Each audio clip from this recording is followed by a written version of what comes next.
Yo, what's good? It's Trouble T Roy with Hit Don't Get Hit Boxing Talk. We in here. Hey, it's fight week. We got good old Josh Taylor versus Teofimo Lopez Jr. and Sr. Nah, I'm playing. Yeah, man, it's fight week. It's a big fight week. We also have Adrian Broner fighting the attorney, but I can't remember the dude's name. Hitchinson, I believe. I think that's his name. But we ain't gonna talk about that. We just hope Adrian Broner gets to this so maybe he can make some big moves. But nah, man, the big fight of the weekend will be Josh Taylor versus Teofimo Lopez. I believe for the WBO championship belt at super lightweight. So yeah, man, that's a big fight. Great fight. I mean, me personally, I got Taylor winning. I have him possibly winning by stoppage, late rounds. But it's gonna be a good fight to see where both of these guys stand, because both of these guys, their last fights were pretty controversial as far as the decisions that were made. Which is, I mean, hey, it makes for a good fight. We're gonna see who's really that guy at this point, because Josh Taylor came with a very controversial decision win over Catterall, and Teofimo with a very controversial decision win over Sandor Martin. And really, neither one of them looked like they were at their best at the time that they fought them, those guys. Neither one of them looked like they were at their best. We had Teofimo coming up in weight from 135 to 140 for that fight. Actually, I think that might have been his second fight at 140. But either way, he's still a guy coming up in weight. And then you had Josh Taylor, who I thought after he had beat Catterall, I thought that he was said that he was struggling to make 140. I thought he was going to end up going up to 147, but there's really nothing for him at 147 right now until those belts go up in the air between Terrence Crawford and Earl Spence. Once they had their fight, I don't know, whoever the winner is decides to stay at 147 or decides to go up to 154 and let all the belts go. That'll be a thing right there, because then now all the belts are in the air up for grabs. So that's a whole other thing. I think that would be a good time for Josh Taylor to move up if he happens to win this fight against Teofimo Jr. this weekend. But we'll see what happens with that. But yeah, man, I think it's going to be an interesting fight. I don't know where Teo's head is, man. I don't know where Teofimo's head is, man, and I really don't like his dad being in his corner. I'm really not impressed with his dad and the way he's been dealing with his son, in his corner or with training and all that stuff. Me personally, I think Teofimo Jr. should, tell his dad, like, hey, man, you kind of holding me back, bro. I got to do these things wrong, because, you can see it, the fight against Kambosos. What was Teofimo Sr.'s his word of advice to his son?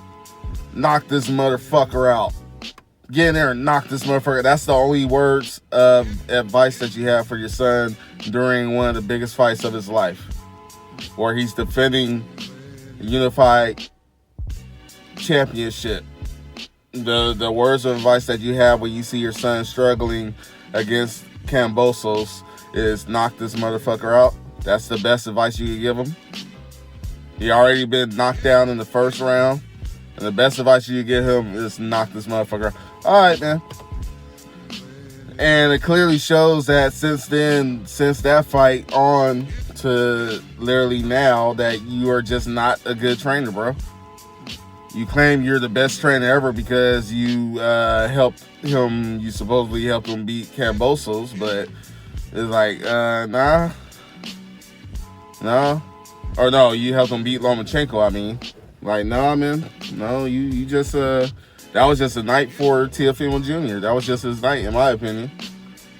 I don't think he's better than Lomachenko by any at all, really. But I think he just caught Lomachenko at a good time. I think Lomachenko was dealing with an injury, which he did end up going and get surgery after that fight. But yeah, man, I will part ways with Senior, man, because I don't think he's doing any good for this young man, and he's still young, and he has a lot of growing to do, obviously, with the sport. He's dealing with a lot of personal issues between divorce. I mean, I don't know what his money's like. I mean, he just had a kid. You know, kid is still very, very young. You know what I'm saying? It's a lot of things that young man is dealing with, and his father is not helping, in my opinion. I don't think his father is really helping at all. And I think that it would be best for Junior to tell Senior, hey, man, I gotta go. We gotta go our separate ways with this whole thing. I don't mind having you in my corner, but you can't be in control of the corner. You know.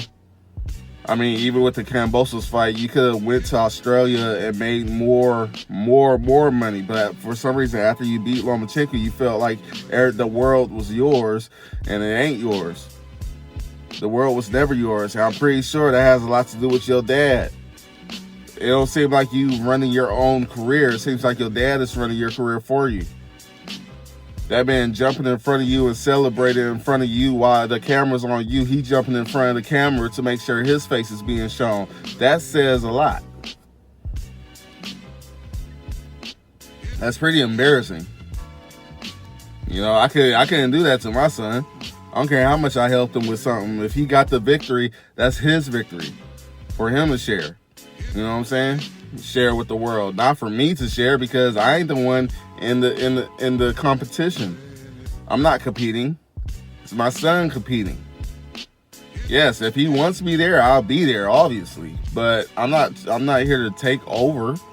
You know, so, and that's gonna say a lot for this fight. That's gonna I think with this fight, it's gonna be interesting how they go about their attack against Josh Taylor. He already done been on some, I gotta kill that man in the ring and all this crazy shit. He talking crazy shit right now. He talking he's the best, and you know, he said Josh Taylor is the king and he has to beat the king to be the king. So it's like, all right, man, he's the king of 140 and you have to beat him to be the king. So good luck with that, man. You know, yeah, I look back at Josh Taylor and his fight against Catterall. Josh Taylor, to me, didn't look like the Josh Taylor that we all know, like the Josh Taylor that fought Regis Prograis or Ramirez and all that. That didn't look like the same Josh Taylor. So I think Josh Taylor was coming off of an injury as well going into that fight against Catterall. So possibly, I think it was a foot injury, if I'm correct. So it's a possibility that maybe he couldn't perform at 100%.